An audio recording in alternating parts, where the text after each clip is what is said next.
Avant de commencer ce podcast, laissez-moi vous parler un peu de notre commanditaire au trio économique. Jean-Sébastien Lebrun, avocat fiscaliste de chez Spiegel Ryan. Donc, si vous avez besoin de conseils juridiques professionnels en matière fiscale, Jean-Sébastien Lebrun, avocat, c'est la personne qu'il vous faut. Il offre une gamme complète de services pour répondre à vos besoins en matière d'achat et vente d'entreprise, de planification fiscale et successorale, ainsi que pour résoudre à peu près tous les litiges fiscaux auxquels vous pouvez penser. Il offre un accompagnement personnalisé pour assurer la réussite de vos transactions et de vos affaires fiscales, et ce, partout au Québec et même au-delà des frontières. Contactez-le, Jean-Sébastien Lebrun, au 514-866-9842. Bon épisode.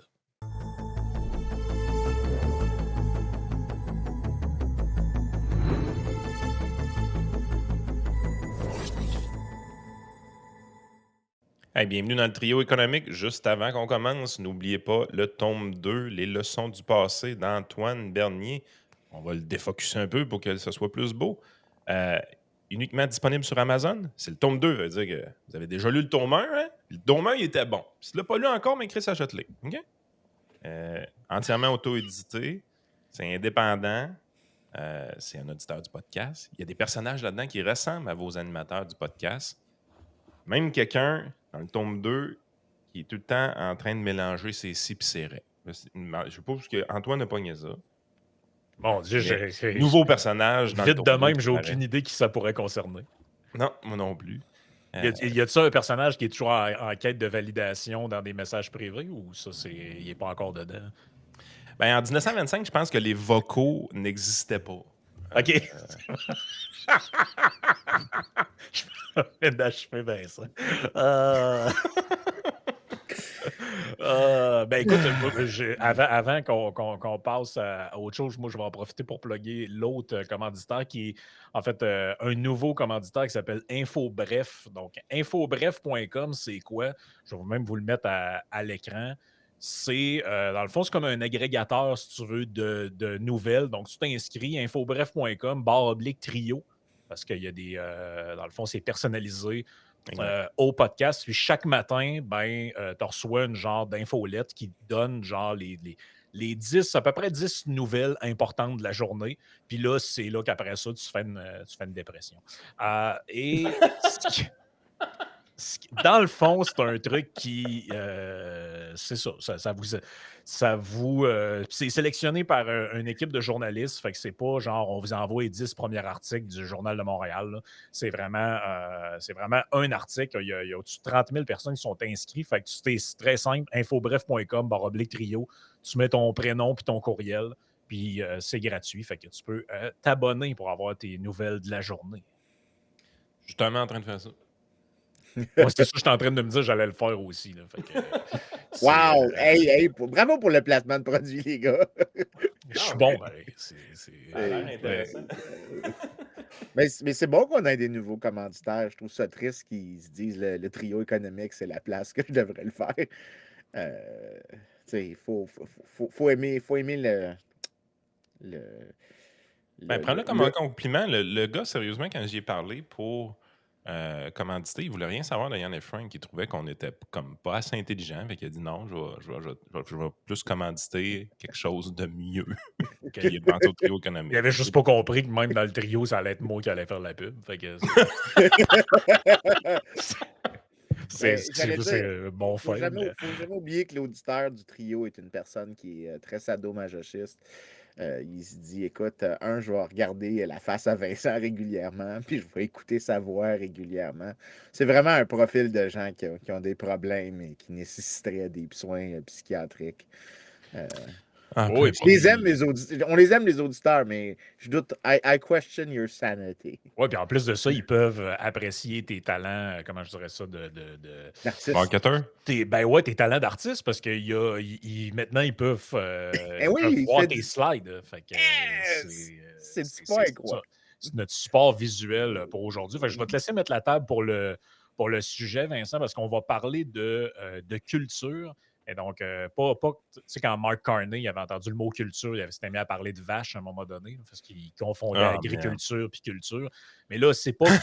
C'est un peu gênant, là. Mais c'est pas culture ni agriculture comme on pense, c'est plutôt. C'est pas non plus les artistes, parce que moi, j'ai dit, OK, tu veux parler, quand tu mets une pièce en culture, tu Exact, vas c'est en ça que je avoir voulais 10 dire. qui apparaissent. Là. C'est pas ça non plus, Mais Vincent. ça aussi, je serais curieux qu'on fasse un épisode là-dessus. Ben Mais c'est ça, quoi les études qui sous-tendent ce truc-là? Parce que c'est une phrase qui est répétée à peu près à tous les jours dans le milieu, qu'il existe un domaine quelque part. Apparemment, tout le monde qui a du cash, il n'a pas encore pensé, puis sont trop cons de mettre leur argent là-dedans. Mais quand tu. Ben oui, parce que tu sais, tu peux te taper 5-6% d'intérêt, mettons, en mettant ton cash dans un. dans un CD. Ouais, c'est ça, dans ton CELI ou ton REER, mais si tu étais vraiment brillant, tu comprendrais que pour chaque pièce que tu mets dans un théâtre, il en ressort 7 au bout. Fait que moi, je comprends pas pourquoi Warren Buffett n'a pas acheté tous les théâtres. Ben, écoute, probablement que c'est Munger en mourant, il a gardé ce secret-là pour lui. Mais trêve Pardon. de plaisanterie. Je te laisse. Wow! Ben, en même temps, je vais donner un disclaimer. On va en faire un, mais c'est parce que je suis en train de préparer une étude sur OK. le sujet de la culture séparément.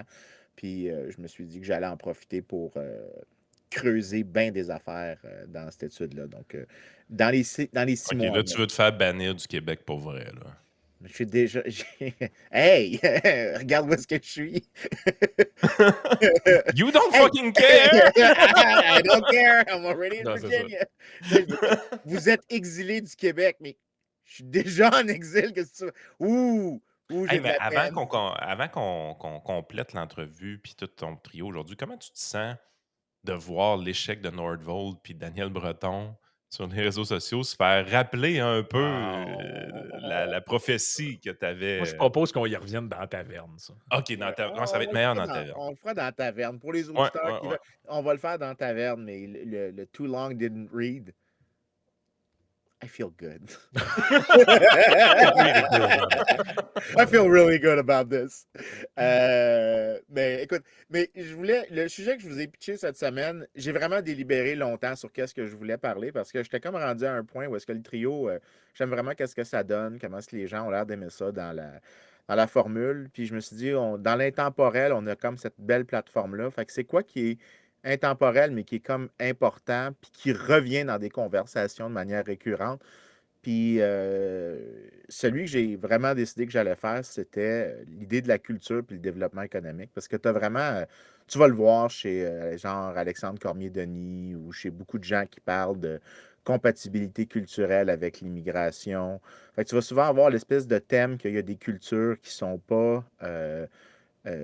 Des cultures qui sont. Tu peux faire une hiérarchie des cultures et il y en a qui sont. Qui génèrent plus de pauvreté. Donc, tu vas avoir ça, par exemple, des fois chez les conservateurs, sans que ça soit en lien avec l'immigration. Donc, ils vont parler des causes de la pauvreté.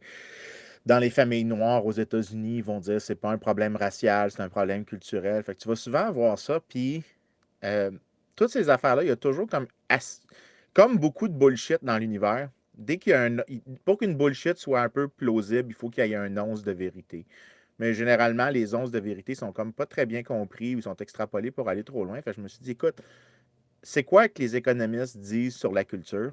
Fait que on peut laisser Pierre-Luc Briand dehors de la conversation parce que Et, son nom est inadéquat pour la conversation. mais Mais mettons, Vincent, juste avant que tu arrives là-dessus, là, parce qu'il y a quand même il y a toutes sortes de monde là, qui ont apporté des arguments culturels. Puis, tu sais, quand on avait fait un des podcasts avec Germinal Gévan, là, ben, dans un de ses bouquins, puis même il nous l'avait dit dans le podcast, lui, il en amène un aspect un peu culturel là-dedans sur la pauvreté, par exemple, par rapport aux Noirs, quand il dit que les immigrants noirs qui viennent de différents pays d'Afrique, qui vont aux États-Unis, leur revenu est plus élevé que ceux des Américains noirs, des Afro-Américains qui sont natifs, qui ne sont pas issus de l'immigration, en tout cas immédiate. Là. Et un des aspects qu'il amenait, c'était justement qu'il y a une immense culture de victimisation dans ces milieux-là, où on préfère finalement prétendre que ben, c'est notre destin d'être comme ça, puis plutôt que de saisir les opportunités, ce que fait plus naturellement un immigrant. Fait que, tu sais, l'argument culturel, moi, je serais pas prêt à dire qu'il est jamais bon. Là. C'est ça. C'est ça en fait, j'aime vraiment Il y comment avait tu juste viens pas de la oublier quelque chose aussi. Il y avait une autre affaire qui était non négligeable, c'est que généralement, les émigrants, donc ceux qui quittent leur pays, ben, ils sont hautement motivés et généralement pas des pieds de céleri non plus. Le Ouais, il Un y a biais de ça, mais sélection, il y autrement a dit. comme un biais de biais de sélection sélection, exact. qui vient avec ça. Mais de la manière dont Frank l'a dit, j'aime vraiment ça parce que ce qui se passe, c'est que tu vas avoir cet argument-là qui sort tout le temps dans plein de débats différents. Fait que, tu sais, là, j'ai nommé des gens plus à droite parce que c'est peut-être plus les référents que plusieurs de nos auditeurs vont connaître. Mais des gens de gauche aussi utilisent ces points-là. Par exemple, il y a quelques semaines, tu as entendu Paul Saint-Pierre Plamondon dire, bon, ben, apparemment, selon QS, le PQ, c'est la grosse droite, mais laissons ça de côté. Euh, euh, à un moment donné, faut Ah pas se ouais. prendre, faut pas dire trop de niaiseries. Mais tu entends Paul Saint-Pierre Plamondon dire que les sociétés qui sont plus homogènes culturellement sont des sociétés qui sont mieux capables d'avoir des services publics de qualité, plus de consensus, donc moins de problèmes de conflits sociaux. Tout cet argument-là est souvent amené. Tu vas avoir aussi des gens plus à gauche, par exemple en Allemagne, qui vont dire que les Allemands de l'Est et les Allemands de l'Ouest sont deux peuples différents et que tu les as mis ensemble après la chute du communisme, mais la resocialisation qu'il y a eu avec le communisme les a rendus plus culturellement incompatibles, créé des tensions dans le pays. Donc, tu peux trouver l'argument pas mal partout. Tu peux le trouver à gauche, à droite. Il y a tout le temps quelqu'un qui a un élément culturel, mais il n'y a vraiment pas beaucoup de gens qui y pensent de la bonne manière. Puis c'est ça que j'aimerais comme donner aux auditeurs aujourd'hui, c'est OK. comment tu veux penser à la question de l'interaction entre culture, généralement définie, puis développement économique. C'est ça que je veux essayer OK. de forcer dans vos gorges aujourd'hui. Ah, je Mais par pensais que tu exemple, voulais rajouter de quoi, excuse. non, non, mais c'est parce que c'est ça, je pensais à tous les trucs que tu as énumérés, puis entre autres dans le cas de l'Allemagne, pour être plus précis, ou pour donner une idée aux gens, tu sais, quand tu regardes la carte des élections en Allemagne, tu le vois, tu vois Ouais, clairement la solide. séparation Est-Ouest. Là. Tu sais, tu le vois, c'est où que la AfD score, puis tu le vois où c'est mort. Puis tu sais clairement, tu as une bonne idée, le mur était où. Tu sais. Ouais, Euh, t'as une bonne idée où est-ce que les communistes arrêtaient de exact. faire des problèmes. Exact. Fait que, tu sais, je pense que c'est quelque chose que les gens observent puis ont une idée dessus, mais comme tu dis, c'est peut-être pas formalisé tant que ça non plus. Là. Ouais. Puis écoute, sur ceux qui sont aux vidéos, là, dans les livres qui sont là, le premier, ça va être c'est un petit peu comment penser à la théorie de la culture. Mais l'autre, le dernier dans la liste, c'est probablement le meilleur de la gang en termes d'accessibilité pour tout le monde. Il y a un chapitre entièrement sur ça. Mais il est écrit pour que même des journalistes qui travaillent à Radio-Canada puissent comprendre le contenu. Donc, C'est quoi, c'est dessin des numéros? écoute, c'est expliqué le plus facilement possible. OK, OK. Pour nos auditeurs, c'est nettement dans leur capacité ce qui est là. Pour d'autres personnes, OK. Donc, on tu a parles du livre descendu. de Jared Rubin et Mark Koyama, How the World Became Rich. Exactement. Puis c'est un excellent livre en passant. Je pourrais faire un épisode sur chacun des chapitres, puis les gens, je pense honnêtement, aimeraient beaucoup ça. Mais la manière dont que j'aimerais que les gens y pensent, c'est que c'est quoi culture? Puis généralement, nous autres, les économistes, on va dire culture, tu peux mettre ça dans comme la grosse boîte que tu appelles institution. Fait que les normes sociales que tu as, les normes de politesse, les réseaux dans lesquels tu évolues. Donc, tu sais, par exemple, dans des sociétés tribales, tu as des clans, tu as des normes culturelles dans les clans, tu as des normes sur les mariages, tu as des normes sur le, voyons pas juste les mariages, mais aussi comment élever les enfants. Et tu as des normes de commerce. Souvent, ces normes-là vont être codifiées indirectement dans du droit commun, donc du droit oral.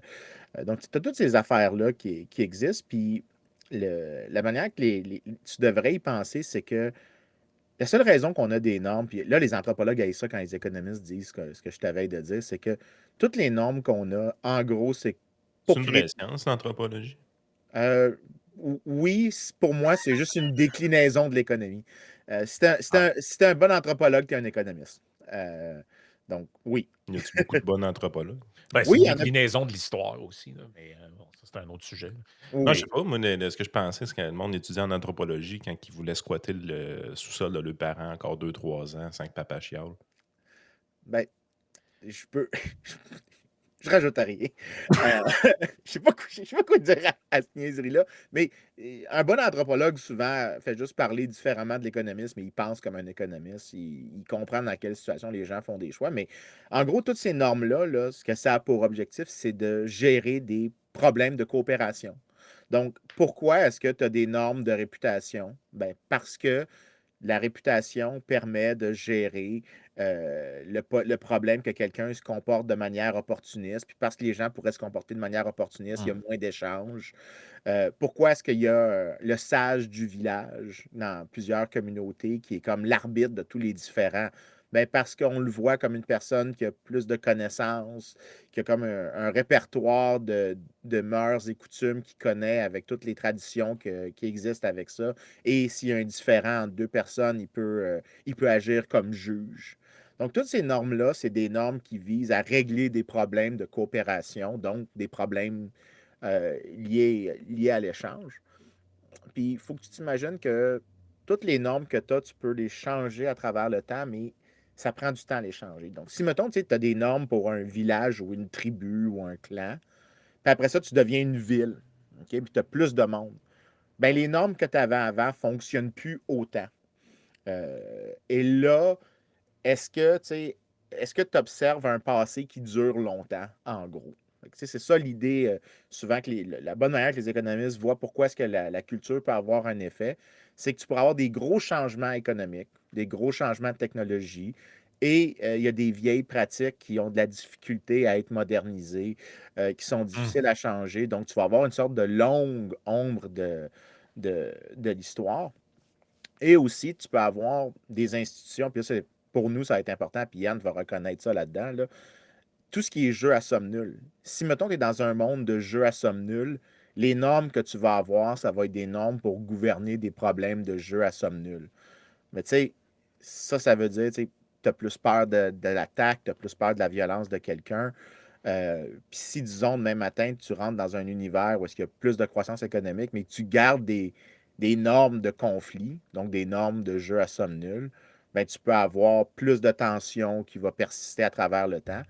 Puis c'est un peu la manière que les économistes pensent ça. Je sais que ça a l'air abstrait, là, de la manière dont je le dis, mais euh, quand tu vas exemple par exemple dans les choses que je vais dire, tu peux voir en fait comment est-ce que ça arrive à ce mécanisme-là. Puis, euh, fait que, tu sais, là, j'ai fait un peu comme une espèce de théorie de la chose, puis je sais que j'ai perdu des auditeurs, mais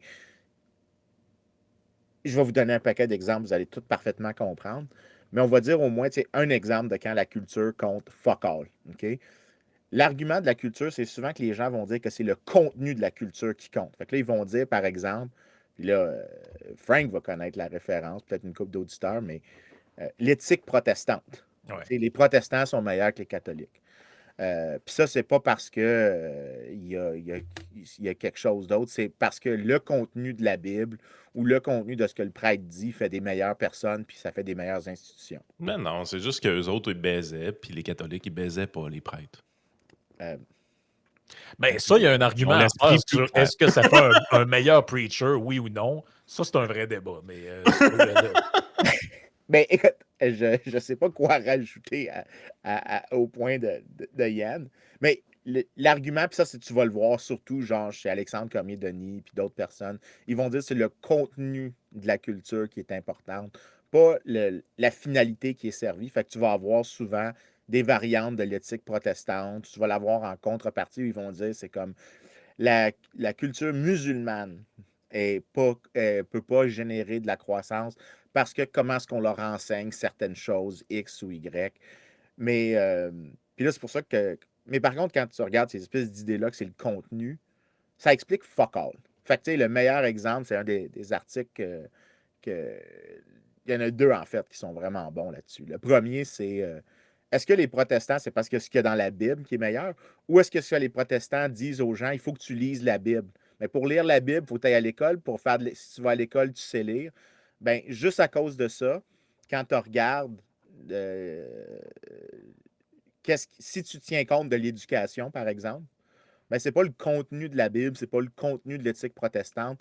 C'est entièrement le fait que dans le monde protestant, tu as eu des efforts beaucoup plus tôt pour investir dans l'éducation.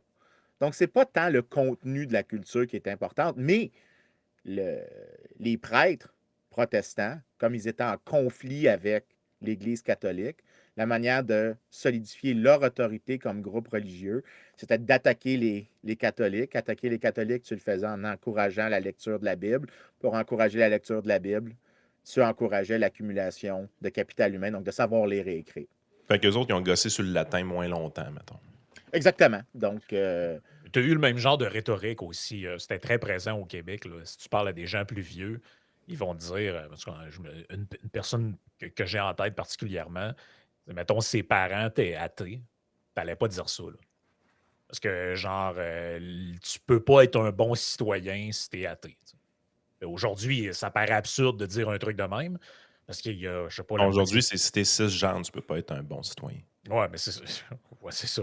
Mais c'est un peu la même chose. C'est que tu présumes que le bagage idéologique de la famille ou des individus a une influence marquée sur leur comportement dans la société, leur participation aux activités de la société, etc. Là. Donc, tu sais, puis dans le temps, ça se manifestait par ben, je veux pas que mes enfants jouent avec les enfants du voisin parce qu'il est athée, tu sais, mettons.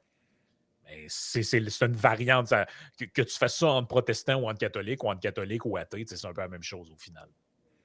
oui, puis en plus, mais c'est encore une fois, tu remarqueras que c'est pas le contenu de la chose en soi, c'est qu'est-ce que la personne signale, mettons. Si dans une société où est-ce que, disons, t'as pas des super bonnes institutions, ben la personne qui dit qu'elle n'est pas membre du groupe, ben, c'est une personne que tu peux pas faire confiance. Fait que c'est pas le contenu de ce qu'elle croit, c'est qu'est-ce que tu envoies comme autre signal Ouais, avec exact. ça. Fait que, tu sais, c'est souvent ça. Un autre exemple de quand c'est le contenu de la culture compte pas. Ici, tu as encore la l'éthique protestante, tu avais des gens qui disaient ah, regarde, les protestants sont plus riches que les catholiques. Puis ça, c'était un esti d'Allemand qui me tape ses nerfs, qui me tape vraiment ses nerfs, mais Max Weber, ceux qui l'aiment, un esti qui me tape ses nerfs, ces gens-là. Sérieusement, encore une fois, c'est mon opinion que si c'est pas écossais, c'est de la merde. Euh, je sais que Everything's Frank, Scottish. if it ain't Scottish, it's crap. Mais ici, il y avait, par exemple, trois économistes qui ont regardé, OK, si on compare les Allemands avec les Allemands catholiques puis les Allemands protestants, est-ce qu'on voit exactement des signes de l'éthique protestante? Puis ils disent non, on trouve absolument rien. Il n'y a rien qui statistiquement fonctionne. Par contre, si tu tiens compte des Polonais dans l'Allemagne, dans le temps que Weber écrit, les Polonais qui sont catholiques, quand tu tiens compte de ça, qu'est-ce que tu remarques? Ah, regarde, c'est les catholiques polonais qui avaient moins d'investissement en éducation, qui étaient discriminés par la loi, que finalement, tu vois que là, la chose apparaît, la différence entre catholiques et protestants, mais c'est entièrement déterminé par les Polonais qui sont catholiques, pas les Allemands qui sont catholiques. Entre Allemands, il n'y a aucune différence. Donc, il y a quelque Mais chose d'autre. Puis là, mais c'est parce que c'est corrélé avec culture. C'est pas un lien avec la culture, c'est juste une corrélation. Mais dans l'esprit des gens, là, je me fais l'avocat du diable un peu, là, ça n'a pas un peu rapport avec le. Tu sais, mettons, si tu prends le Québec versus les autres provinces canadiennes, puis mettons les États-Unis. On le voit quand même là, qu'il y a un truc culturel ici qui est de l'ordre de si tu as de l'argent, tu es un crosseur, faut pas afficher sa réussite matérielle. Et même nous autres, dans le podcast, mettons, on faisait juste dire le nombre de membres, l'argent que ça génère par mois. Arrêtez de vous vanter. Mais ça a une influence sur le reste de la société, ce genre de biais culturel-là. Là. Oui, puis écoute, pour les auditeurs, je ne sais pas pourquoi j'ai pas l'idée avec ça, mais un des exemples que je vais montrer qui montre pas mal ce que toi, tu essaies de ce que tu es en train de dire. La quantité de gens, Frank, qui arrêtent pas de dire que je suis pas fin que mes employés parce que je lui parle d'une drôle de manière ou peu importe. Moi, ça m'épate. Là. Il y a des gens, tu sens, qui sont. Lui, c'est un boss. Lui, il est pas fin. Nanana. Juste vous dire, Frank aussi est boss d'entreprise. Lui aussi, il est comme actionnaire, puis il est vice-président de l'entreprise. Ouais, mais ça préserve mon. Ok, tant qu'on n'en parle pas trop, ça préserve mon côté de bon et toi de méchant. Puis ça, c'est bon pour le personnage. Fuck you, esti, je passe tout le temps pour le méchant parce qu'apparemment, tout le monde pense qu'il y a juste moi qui est le boss de ce business-là. C'est vrai, parce que toi, t'es pas mal commode, puis jamais t'alimentes le mythe. Non, Je veux dire, tu jamais. fais rien pour renforcer le cycle pervers de. Ouais, j'étais un Christ de bon gars, man. J'ai pas dit le contraire, mais j'ai juste dit que des fois, t'envoies les mauvais signaux. Mais c'est ça fait que, tu sais, dans le fond, J'envoie comment. jamais chier quelqu'un qui ne l'a pas mérité. Juste pour être clair, là, parce que, tu sais, moi, mon impression de base, sans avoir poussé comme toi ce sujet-là, c'est qu'il y en a une influence culturelle. Là. Tu sais, mettons, au Québec, tu la vois clairement, là, l'influence catholique versus ailleurs. Puis toi, c'est quoi que tu essaies de dire précisément par rapport à ça? Ben écoute, c'est de dire que quand tu vas voir la culture généralement avoir un lien, c'est parce qu'il y a juste une tension entre. Écoute, l'exemple que je vais donner tantôt, là, puis on va parler de mariage entre cousins. Pas de joke. C'est parce que c'est les institutions que tu utilises, c'est que tu passes d'un monde où est-ce que tu gouvernes largement par l'impersonnel, où est-ce que tu as des normes culturelles qui sont basées sur la similarité culturelle des gens, les croyances partagées, etc., vers un monde où les choses sont plus impersonnelles. Donc, la loi, par exemple, ben, au fur et à mesure que tu évolues d'un type d'institution à l'autre, il y a encore un nombre des anciennes institutions. Fait que là, tu peux voir tes anciennes institutions que tu as eues avant, ça inclut des institutions culturelles. Fait que quand on a le mythe du Québécois qui est né pour un petit pain, là, qui dit si je regarde les Anglais, qui sont méchants, ben, c'est parce qu'on avait un autre setup avant où nos institutions informelles n'étaient pas, nos institutions formelles étaient pas particulièrement bonnes. Donc, tu avais un monopole sur l'éducation, tu avais, la perception qu'un groupe était en charge et que l'autre groupe était dominé.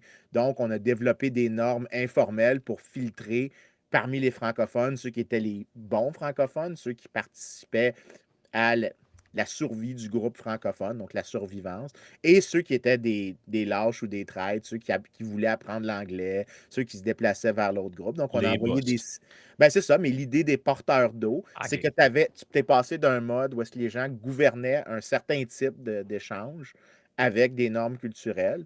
Mais au fur et à mesure que ces normes-là ont perdu en pertinence, ben, on est passé vers d'autres choses. Mais il y a encore un nombre de ces normes-là qui existent. Donc, tu vas avoir encore des gens qui vont dire des affaires comme check le pas bon francophone ou des choses comme ça. Mais comme économiste, ce que je vais te dire, c'est que ce que je vois, c'est l'ombre de nos institutions passées qui étaient beaucoup plus dans le personnel, donc dans le religieux, le culturel, comme ça, vers ce qu'on pourrait appeler l'impersonnel, la loi, l'ordre, des institutions formelles, OK. les contrats. Fait que là, je vais te dire quelque chose qui te fera peut-être pas plaisir, là, mais est-ce que. Parce que ce que tu dis là, ça me fait vraiment penser. Puis ça va te surprendre ce que je vais te dire là, mais ça me fait vraiment penser à quand Karl Marx disait, en fait, la société, je vais le dire dans nos mots à nous autres pour que tout le monde comprenne, là, mais la société n'est pas le produit de l'idéologie est le produit de la société. C'est-à-dire que, et dans ces mots savants, là, pour ceux qui veulent la vraie version, là, c'est la superstructure idéologique est le produit de l'infrastructure économique. Mais en termes concrets, ça veut dire ça, c'est que c'est pas la culture qui détermine comment la société est, c'est que la culture est le reflet des institutions qui sont déjà là et des rapports économiques qui sont La en place. marijuana, ça existait-tu dans le temps de Karl Marx? Non, c'était l'opium. Ah, ok, c'est Ben, plus tard. sûrement que le pot existait aussi, là, mais Mais, ben écoute, probablement de l'opium, puis étant donné, Marx était probablement sous quand il écrivait. Mais c'était ce qui vous fait un deuxième point en commun. Oui, exactement. C'est juste que ce que moi je dis, c'est pertinent. Mais écoute, l'exemple est particulièrement bon. C'est juste que la différence avec ce que je dis, c'est que voilà comme une sorte de. À un moment, la culture va affecter nos croyances qu'on a, mais c'est pas un truc qui est déterminé pour toujours. Ça peut changer parce que le contexte change, mais aussi parce que les gens ont de la capacité d'inventer des nouvelles normes culturelles. Donc, tu peux avoir comme de l'entrepreneuriat culturel. Yann, en faisant Yann et Frank, puis le trio, puis de dire fuck les médias traditionnels, c'est une forme de changement de norme dans Ouais. comment tu consommes l'information, avec quel type de véhicule est correct. Donc, la norme avant, c'était tu fais les médias par structure verticale où tu as un PDG, puis tu as, Une subvention, un une subvention, secrétaire. une secrétaire, une subvention, puis après ça, tu as, de la publicité. Mais ça, c'était la norme. Maintenant, la norme, c'est des abonnements pour nous. Fait que tu as de l'entrepreneuriat dans la norme de certains types de produits, certaines choses comme ça. Puis les gens expérimentent avec ça. Dans le modèle marxiste, tu ne peux pas faire cette expérimentation-là. Mais c'est pour ça que l'économiste va dire, quand il parle de culture, c'est que tu peux voir des anciennes institutions qui traînent un peu. Donc, Ouais. tu vas voir, par exemple, si disons, puis c'est pour ça que le mariage des cousins est particulièrement intéressant. Je sais que c'est que je fais des jokes là-dessus à l'égard de Frank tout le temps. Mais le mariage des cousins, pourquoi ça a émergé historiquement? Puis je suis en train de donner un peu une sorte de disclaimer sur ce qui s'en vient. Mais si tu avais beaucoup de mariages entre cousins, les gens encourageaient ça pour quelle raison? Parce que tu faisais des alliances à travers la famille. C'est que tu faisais en sorte de t'amènes pas un outsider dans la business familiale. Tu gardes ça entre membres de la Garde famille. le sang pur. Ben, c'est pas besoin d'être le sang pur, ça peut être juste que tu gardes un réseau de gens. Le, le sang est épais, c'est ça l'idée, c'est que tu peux mieux gouverner ceux qui sont liés à toi par des enfants, par des mariages, par des alliances, que Ben, c'est le pour ça que gars les qui est... familles royales faisaient ça en Europe, c'est pas pour rien. Là. Chris, le Exactement. duc d'Autriche qui marie sa fille avec une princesse de France, pis ça, mais c'était pas pour rien. Là. C'était pour qu'il s'assurait avec ça, de préserver une certaine paix, d'avoir des ententes commerciales, parce que là, tu lis les deux nations ensemble, deviennent frères de sang. Bon, c'est ce qui se faisait à la hauteur de la noblesse se faisait dans le peuple normal aussi. Là. Ouais. Ben, check, ben, regarde, on est rendu là, je reviendrai sur d'autres affaires après. Faisons-le directement. Allons-y avec les cousins pour que les gens comprennent exactement. On n'est pas obligé de rester sur le fil initial que j'avais construit. Je trouve que ça flow mieux. Mais écoute, si tu veux montrer, là, je vais slide 12 C'est dans eux mes autres, les affaires. cousins. Là. Non, Non, OK. non, ça, c'est le pape qui excommunie Parce qu'il avait l'air de faire d'autres choses qu'excommunier, moi, je trouve. Mais en tout cas. ben, c'est une image Il y a quelqu'un qui d'excommunication pogne le de. Zwiz certain là-dedans, dans la Écoute, pile. Là. Descends à la slide 12 parce qu'il y a une sorte de corrélation. Descends, c'est juste ici. OK. Ça, Ça, tu ici, enlèves mes images pour mieux comprendre. ben ça, c'est pour du monde ici. Mais écoute, en gros, ça vient d'un de mes collègues ici à Mason, Jonathan Schultz. En fait, deux de mes collègues, Jonathan Schultz puis Jonathan Beauchamp, qui est l'autre Québécois dans le département. Fait qu'on en a deux ici. Mais moi, je suis pas un vrai, apparemment. Mais Ouais, lui, Beauchamp, il n'y a pas beaucoup de sang métèque là-dedans. Là. non, non, c'est ça. Lui, c'est un vrai, là. Moi, je suis un Ouais, faux. exact. Écoute, puis... Ah, j'ai pas de joke. Euh, mais il travaille notamment parce que lui, il fait de la génétique.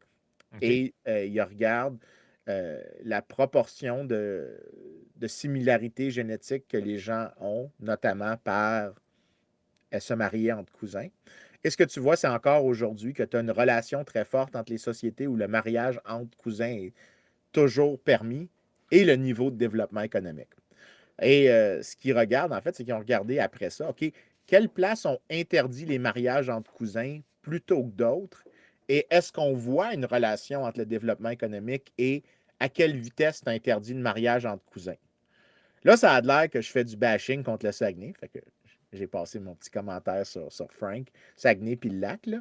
Mais voilà comme ça. C'est que si tu es dans une situation où tu dois gouverner des échanges, puis tu as un réseau de famille, puis tu te dis, OK, c'est les membres de la famille qu'on fait ça, et on va continuer d'utiliser ce mécanisme de gouvernance qui est, ben, on va embaucher le cousin dans le restaurant parce que le cousin ne volera pas. Mais si on emploie quelqu'un qu'on ne connaît pas, on ne sait pas qu'est-ce qu'il fait, on n'est pas sûr à 100% s'il va être honnête, un membre de la famille va être honnête. Mais dans les places où c'est interdit, ben, tu dois déployer des complètement nouvelles normes sociales, des complètement nouvelles normes de gouvernance et donc des nouvelles institutions. Donc, tu as moins de gouvernance impersonnelle, donc basée dans les liens d'affinité culturelle que les gens ont, et tu développes des règles que nous, comme libéraux, on dirait ben, impersonnelles, donc la loi et l'ordre, qui ne discriminent pas selon es-tu membre d'un tel clan, es-tu membre d'un autre clan.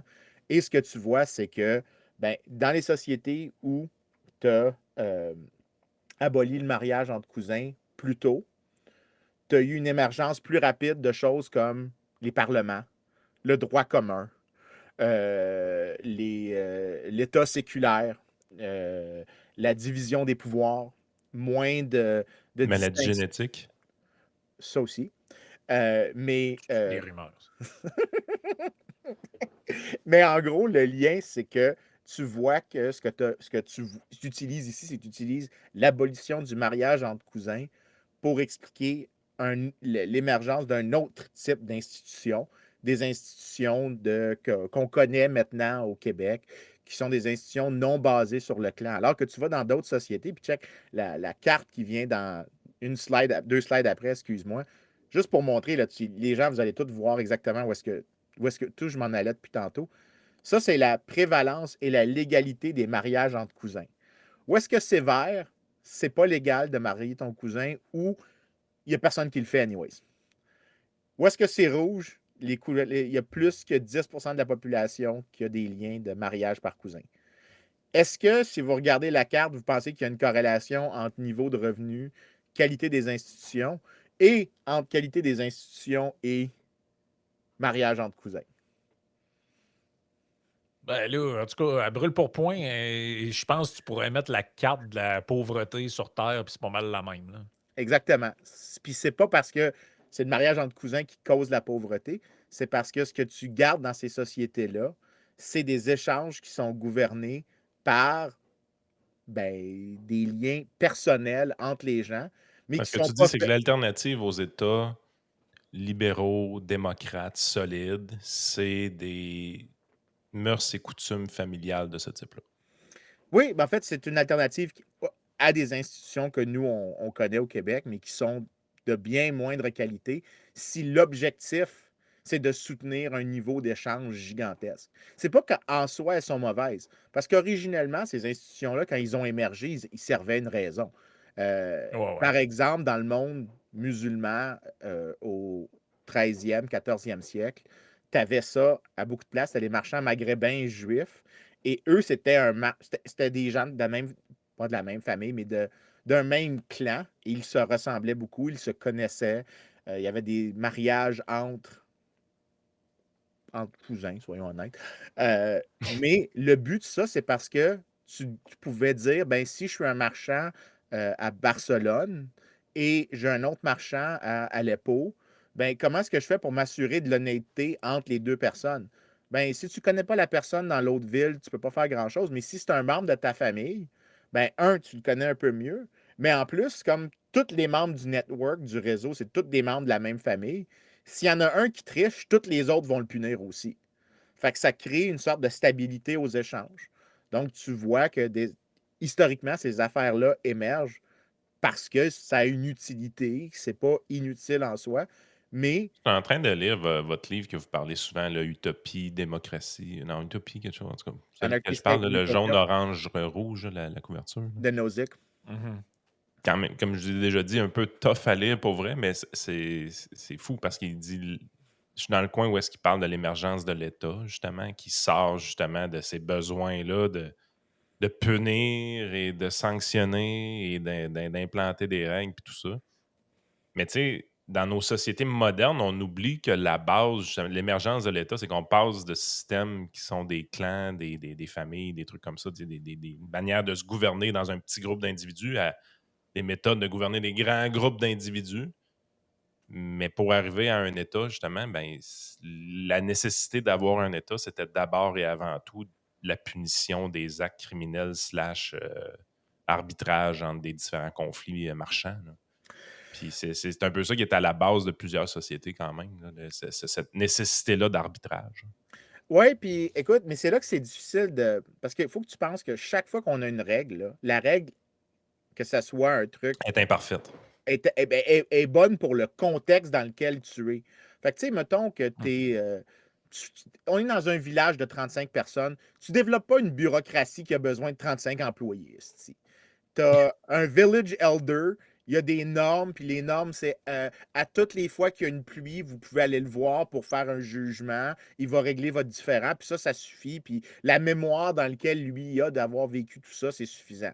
Mais quand tu es rendu Si à le 7 elder est un peu bizarre, ben, il choisit une vierge à sacrifier. Puis c'est pas grave. Il va arrêter de mouiller un jour. ben, ça a l'air weird, mais dans le contexte, c'est une règle qui, si le groupe survit, a fait sa job.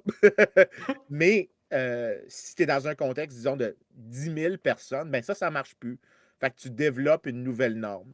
Euh, le point ici avec l'exemple de la culture, c'est que comment tu passes des sociétés où est-ce que tu avais besoin de normes basées sur, en anglais, on dit kin, mais tu sais, les liens familiaux, que tu avais besoin de ça pour créer une gouvernance des échanges. Comment tu passes à quelque chose qui est beaucoup plus large, beaucoup plus soutenu, mais que pour ça, pour faire des échanges sur 1 million, 2 millions, 5 millions, 10 millions de personnes avec des transactions très complexes, tu ne peux plus utiliser le familial. Ouais, tu as Mais besoin d'avoir confiance dans quelque chose, puis c'est quoi le quelque chose dans lequel de confiance? Ben, c'est ça qui exact. devient irrationnel. C'est quand tu regardes des fois des trucs avec des potentats en Afrique, là, puis là, tu te rends compte que tu sais, le président, ben, le chef de police, c'est son frère, puis il y a ce genre de trucs-là. Là, tu sais, c'est un peu le cliché des institutions corrompues.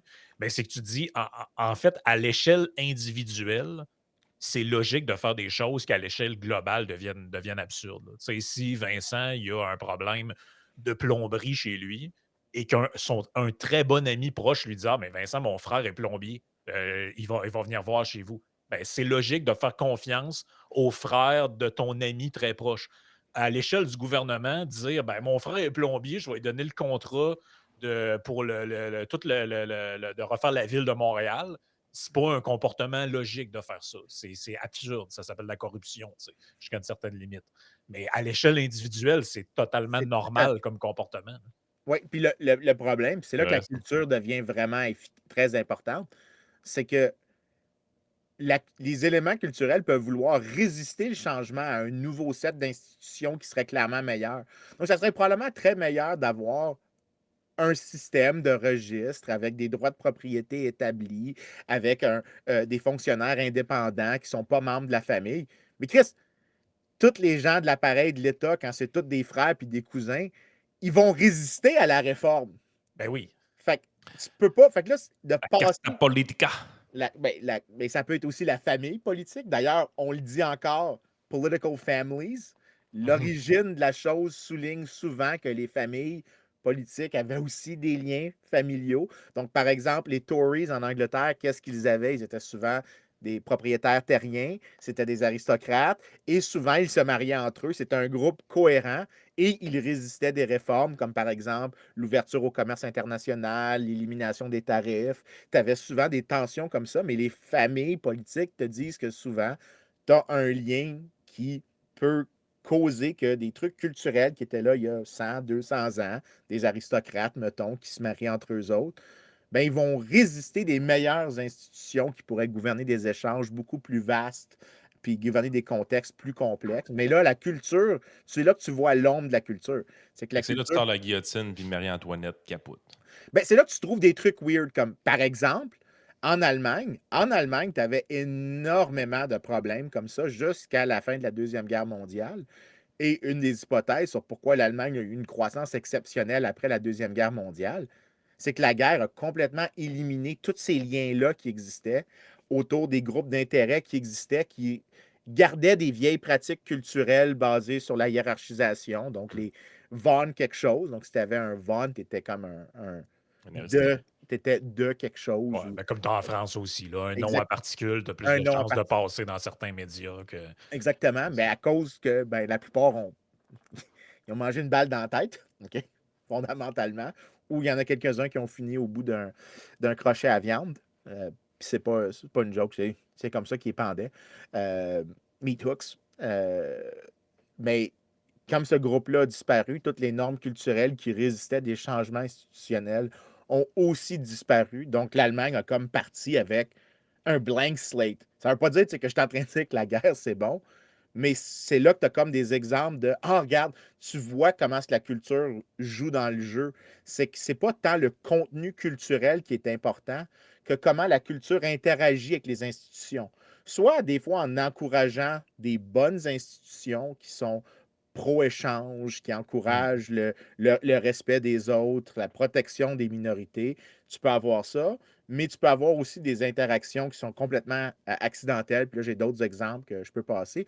Ou des fois, ça va être une interaction parce que des groupes culturels qui ont fondé l'institution dans le passé sont ceux maintenant qui résistent à tout changement quand le contexte change. Donc là, ils vont dire, ah, on sait qu'il y a des nouvelles technologies, mais non, non, non, non, non, non, non. Si on fait les changements qui viennent avec ces nouvelles technologies-là, il faudrait changer les institutions. Si on change les institutions, moi, je perds mon pouvoir, moi, je perds mes rentes, moi, je perds ma capacité à donner des faveurs aux Tinamis.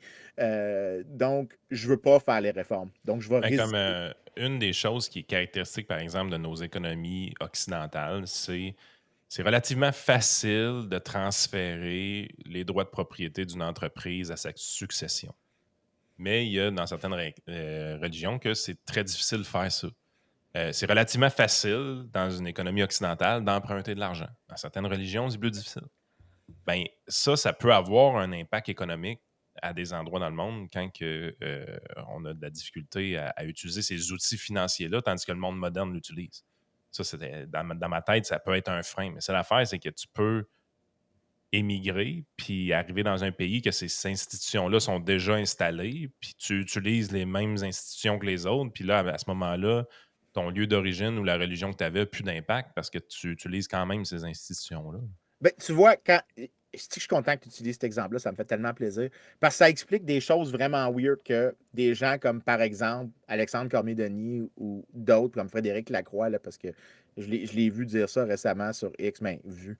Je l'ai lu, puis c'était plus une vomissure qu'autre chose. C'était pas particulièrement intelligent, mais c'était juste une autre variante de ça. Fait que ça me vient en tête. C'est l'idée que ben, un groupe, quand il déménage, il reste pareil. Donc, il reste pareil à la société d'accueil. Mais quand tu regardes, par exemple, les sondages sur les opinions des immigrants, en fonction du nombre de temps qu'ils sont là, ils convergent vers les mêmes opinions que la population d'accueil, à Ça se fait l'exception pas de en 3 jours. ça se fait pas en 3 jours, mais tu vois qu'il y a des convergences sur les croyances via la socialisation. Donc, à un moment donné, tu finis par converger. D'ailleurs, la vitesse de convergence, j'ai toujours trouvé ça drôle parce qu'on en parle tout le temps quand on dit ah, l'immigration, tu sais, le Québec qui chiale tout le temps après les immigrants qui rentrent, mais ça serait intéressant de souligner que la plupart des problèmes que vous avez créés, c'est parce que vous avez juste dit on va juste prendre des francophones, puis ça a toutes les backfires. Mais la vitesse d'assimilation culturelle augmente moins tu choisis les immigrants, en gros. C'est comme une sorte de paradoxe parce que Plus le marché est moins, libre, autrement dit. moins tu essaies de les choisir, moins il y a un groupe d'immigrants qui est dominant. Puis si tu as un groupe dominant, ben, tu peux Hmm. garder les vieilles pratiques culturelles. Alors que si tu n'essayes pas de les choisir étrangement, puis que tu laisses l'autosélection se faire, ce qui se passe, c'est que tu as comme trop de groupes différents qui sont de petite taille chacun et tu n'as comme pas assez d'incitation pour garder tes vieilles normes culturelles. Il n'y a pas assez de pression sociale de Autrement ton dit, ancien les groupe. questionnaires qu'on utilise pour la sélection, ben, amènent, veut pas, à certains biais, peu importe sur quel bouton tu veux peser un peu plus. Au Québec, on sait qu'on pèse plus sur le bouton de la langue. Donc, ça fait en sorte qu'il y a un groupe qui devient plus important par rapport aux autres. Tandis que Exactement. si tu laisses ça libre, ben, tu es dans une position où est-ce que les fondements pour la sélection deviennent à ce moment-là presque entièrement économiques. Puis c'est ceux-là qui ont le plus grand intérêt ou le plus grand désir de venir qui viennent. Puis à ce moment-là, ça fait en sorte que ça peut être à peu près n'importe qui, n'importe où sur la planète. Là. Tu sais, il n'y Ben, a pas de, Ouais. fais juste pas de regarder, préférence. Yann, mettons, si on prend notre exemple, ça fait à peu près le même temps que moi que tu vis dans la ville de Lévis, là. Tu sais, on l'a vu au cours des dernières années, il y a eu quand même beaucoup de nouveaux arrivants, il y a eu beaucoup d'immigration. Puis, si je te demandais, mettons, quel groupe d'immigrants il n'y a pas, tu saurais très rapidement me dire Les ah, tiens, Anglais. ben, t'as-tu vu des Non, mais pour vrai, t'as-tu vu Les- des Asiatiques? Non, pas tant. Zéro. J'en ai jamais vu, je pense. Ben, des gens adoptés, oui, là, mais par contre, ce que tu vois beaucoup de musulmans, tu vois beaucoup d'Africains, là, Haïtiens, tout Ils ça. n'en voient pas d'anglais. Mais tu vois pas de Sikhs, par exemple. Tu vois pas Et c'est très facile de voir que la raison de ça, ben, c'est le biais de sélection par la langue. Donc, ce biais de sélection-là, pour favoriser une compatibilité culturelle, parce que tu te dis c'est plus facile d'intégrer le monde qui parle la même langue, ben, créer des poches d'immigrants de certaines cultures probablement disproportionnément importantes que si tu avais juste laissé le hasard Mais écoute, de. regarde, je vais le Puis, dire puis, puis si- différemment. puis c'est- puis où est-ce que tu t'en allais avec ça, c'est j'ai l'impression, si un groupe à ce moment-là devient un peu plus grand que les autres, ça favorise l'intérêt de se regrouper tous ensemble et de diminuer les contacts sociaux avec les autres groupes, autrement dit. Exactement, ça veut dire que la culture que tu avais avant, Parce que le point qui est cool avec ce que je dis, c'est que ça veut dire que les gens peuvent changer de culture très rapidement. Puis ça arrive très, très vite. Par exemple, je me souligne moi un exemple. Je pense que si tu ne savais pas mon nom de famille, Es-tu en train de t'américaniser, là? non, non, mais si tu ne savais pas mon nom de famille, tu pourrais te dire que ah, c'est un Québécois, Québécois, Québécois. Là, tu sais, je veux dire, il y a le défaut de venir de Montréal, mais c'est un Québécois. Mais tu ne saurais pas que. Puis toi, Yann, tu as déjà rencontré mes parents. Ben Mon oui, père a un accent tout à fait. incroyablement fort. Et c'est un accent d'Italien qui a appris le français après. Mais Ah moi, non, il je veux peut dire. jouer dans un film d'Al Pacino, ton père, là. Oh oui, je veux dire, c'est. Puis dans ce sens, il y a la face qui vient avec. Là. Il a marié une Acadienne. Vitesse de convergence, tu la vois. OK, Mais ta mère est acadienne. ma Fait mère que est acadienne. tu as vraiment un accent purement québécois qui vient absolument pas de tes parents, là. Exactement. Puis c'est pour ça que je dis, tu peux voir la convergence des gens par que les gens changent de culture. Parce que c'est ça le problème que quand je dis dans toute la chose que j'essaie de communiquer aux gens, c'est que dans les auditeurs, c'est que les gens choisissent leur culture beaucoup plus que ce qu'on réalise. Donc, c'est pas un truc qui est figé. C'est pas le contenu de la culture qui est important, c'est tu te sers de la culture pour gouverner les échanges. Des normes sociales, c'est là pour gouverner des relations entre les gens, pour limiter des problèmes d'opportunisme. Mais c'est difficile. Tu peux la changer, mais c'est pas nécessairement très facile. Puis tu peux avoir donc des ombres de la culture qui restent. Donc, c'est là que tu as des gens qui ont raison de dire que la culture, ça compte, mais ils ne pensent pas de la bonne manière à pourquoi ça compte. Parce que quand tu te mets à creuser, tu vas trouver des trucs weird comme si tu regardes les groupes qui s'intègrent le plus vite à l'intérieur du Canada, en termes de soit de croyances ou de performance socio-économique, c'est tous les groupes qu'il y a un petit nombre d'immigrants. Puis là, tu peux voir que dans certains groupes, tu vas avoir un petit nombre, par Ils sont pas exemple. assez pour se regrouper ensemble. Mmh. Exactement. Et là, mais tu vas en avoir dans ces groupes-là qui sont quand même des musulmans, mais ils sont des musulmans, par exemple, qui sont ceux qui viennent de l'Afghanistan et qui ont des traits asiatiques, qui sont souvent discriminés par les autres musulmans. J'oublie leur nom, mais eux, ils ont une vitesse de convergence très rapide. Ils ressemblent beaucoup en plusieurs caractéristiques, les natifs du pays. Même chose, par exemple, aux États-Unis, les Nigériens. Les Nigériens sont très différents des autres Noirs américains et ils sont plus riches que les Blancs américains.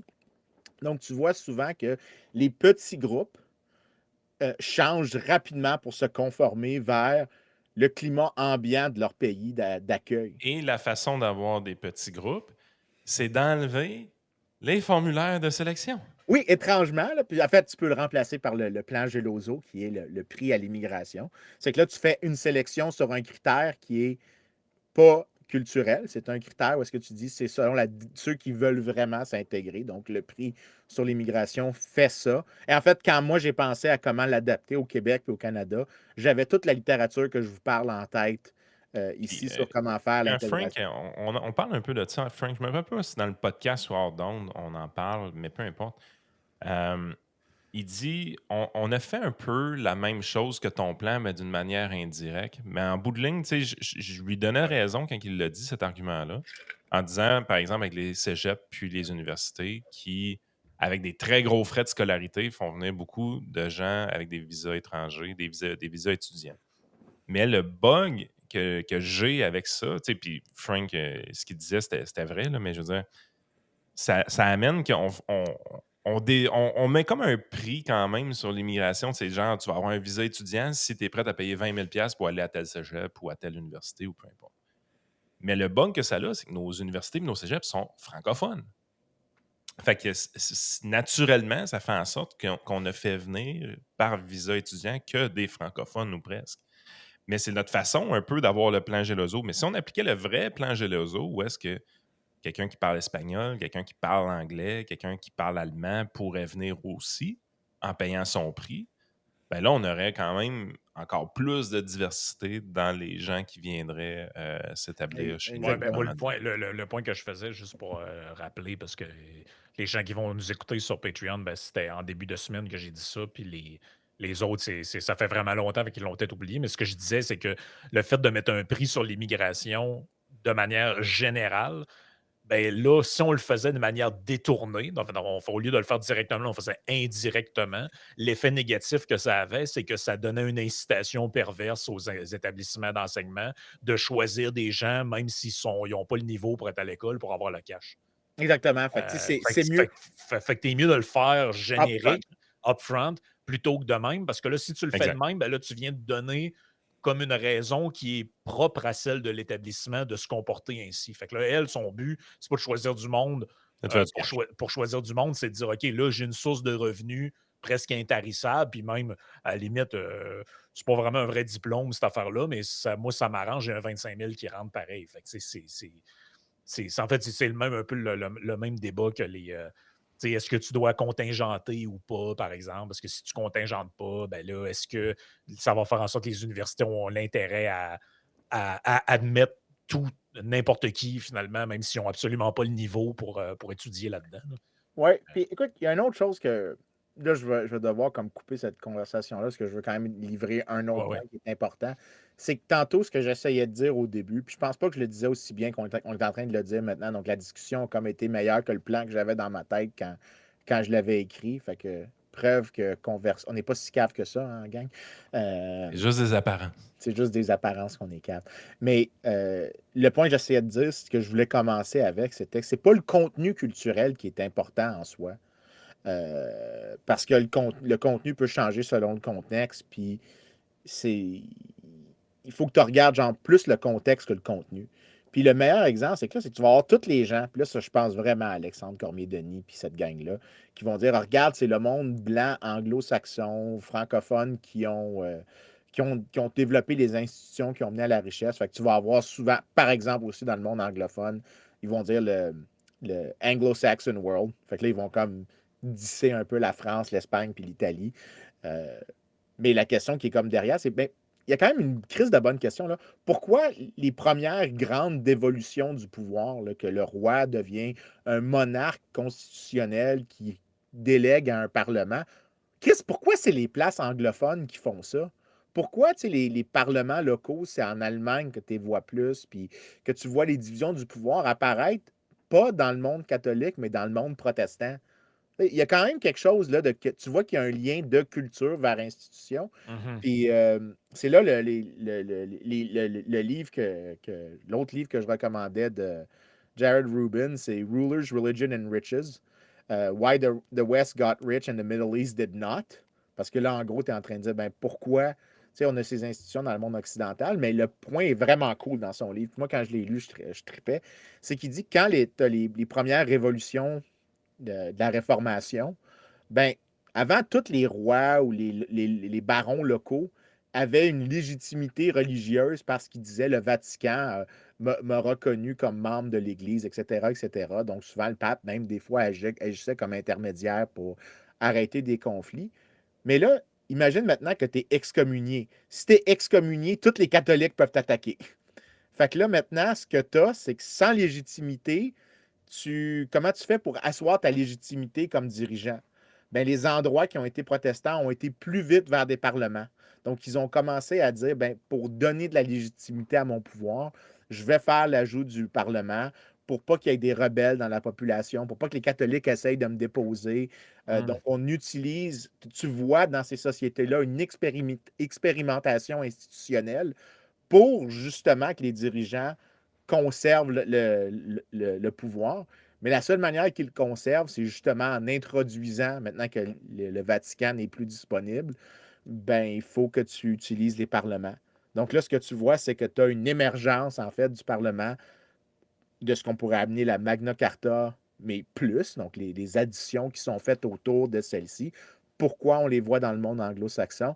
Ben, pas parce que c'est le contenu du protestantisme qui fait ça, mais que c'est comme un sous-produit du processus de changement religieux ou l'absence de légitimité pour les dirigeants. Donc, tu n'avais plus la même légitimité religieuse. Il fallait que tu fasses ajout d'une nouvelle source. Et donc, là, tu as introduit le Parlement. Et une fois que c'était fait, tu as comme ouvert la porte à quelque chose que tu ne pouvais plus revenir en arrière très facilement. Un autre exemple que c'est pas le contenu qui compte, puis ça, si tu veux me permettre si tu veux mettre la slide 11 pour que les gens le voient. Ça, c'est un autre exemple. Les gens vont dire, ben regarde, tu as juste à regarder le monde musulman. Le monde musulman, il est très, très pauvre. Mais c'est pas le contenu de l'islam qui cause ça, qui cause la pauvreté de la région. En fait, ça, il y a un article super connu là-dessus qui dit, écoute, une des choses qui est vraiment unique dans le monde musulman, c'est que tu as des armées gigantesques permanentes qui sont celles du sultan et que c'est bon, fondamentalement des esclaves. Mais là, ça veut dire que le dirigeant, par exemple un sultan, il n'a pas besoin de partager le pouvoir avec des élites féodales, avec des parlements, avec des seigneurs. Il a un pouvoir unifié parce qu'il y a une armée. Mais là, si tu as moins de contraintes sur le pouvoir exécutif, moins de garde-fous, ben là, tu as plein de gens qui regardent, qui se disent, mon Dieu, je pourrais capturer le pouvoir par moi-même. Je pourrais essayer, tu sais, de faire un coup d'État ou renverser ou assassiner le sultan pour devenir sultan à la place du sultan. Euh, et le résultat que tu as, c'est que tu as une plus grande instabilité politique dans le monde musulman. C'est ça que le graphique ici montre. C'est que les institutions qui étaient. Puis c'est pas à cause du contenu de l'islam en soi. C'est la nature de comment est-ce que des dirigeants religieux ont acquis le pouvoir. Ils l'ont fait avec un type d'institution, des armées très bien établies, très, très fortes. Mais à cause de ça, moins de pouvoir moins de contraintes sur le pouvoir exécutif, plus de conflits politiques, plus de violence. Et ce que tu vois, puis là, c'est ça que le graphique ici montre, c'est quoi la durée moyenne de vie d'un dirigeant musulman dans les pays, dans le monde le monde musulman. Ce que tu vois, c'est que alors que dans le monde européen, tu as la division des pouvoirs, ce qu'on appelle le miracle européen, où les rois se font compétition constamment, où tu dois constamment, tu es toujours, il y a plein de contraintes, il y a plein de garde-fous. Ben, tu vois que les dirigeants réussissent à rester en place plus longtemps. Donc, il y a moins d'instabilité politique, c'est ça que tu veux voir. Mhm. Mais dans le monde musulman, après la grande consolidation, tu as de plus en plus d'instabilité politique mesurée par le fait que les dirigeants restent en place de moins en moins longtemps. Donc, quand Constantinople tombe, ben, le dirigeant moyen musulman pouvait espérer régner 10 ans. Alors ça veut dire qu'aux 10 ans, tu as un coup d'État, tu as une guerre civile, tu as un conflit, mais ce n'est pas à cause du contenu de l'islam qui est là, c'est comment les institutions avaient émergé autour de l'appareil religieux, mais ce n'est pas le contenu religieux qui est important en soi, parce que sinon, si c'était si important que ça, on ne pourrait pas expliquer pourquoi, en fait, pendant très longtemps, en fait, le monde musulman était plus riche que le monde chrétien. On ne pourrait pas expliquer pourquoi, quand les musulmans viennent dans des pays occidentaux, ils deviennent beaucoup plus riches, même quand ils abandonnent pas leurs croyances religieuses. En fait, il n'y a pas vraiment des grosses différences sur ce point-là. Donc, c'est quand même assez impressionnant de voir euh, que c'est pas tant la culture dans son contenu qui est importante, mais comment elle interagit avec d'autres institutions. C'est vraiment ça que j'aimerais que les gens pognent de ce qu'on essaye de dire dans cet épisode-ci, c'est que la culture a un rôle, mais c'est pas celui que vous pensez où est-ce qu'il y a des meilleures cultures que d'autres cultures.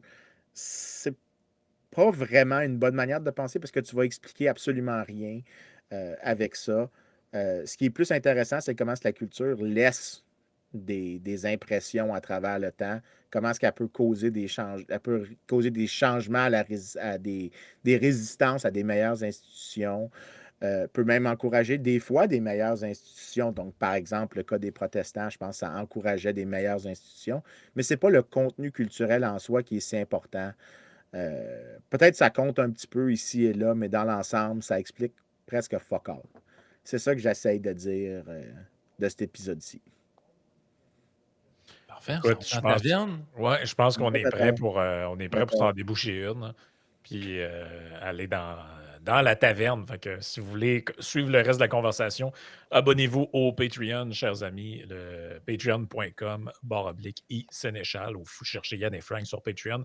Vous allez avoir tous les épisodes du trio ainsi que leur partie bonus.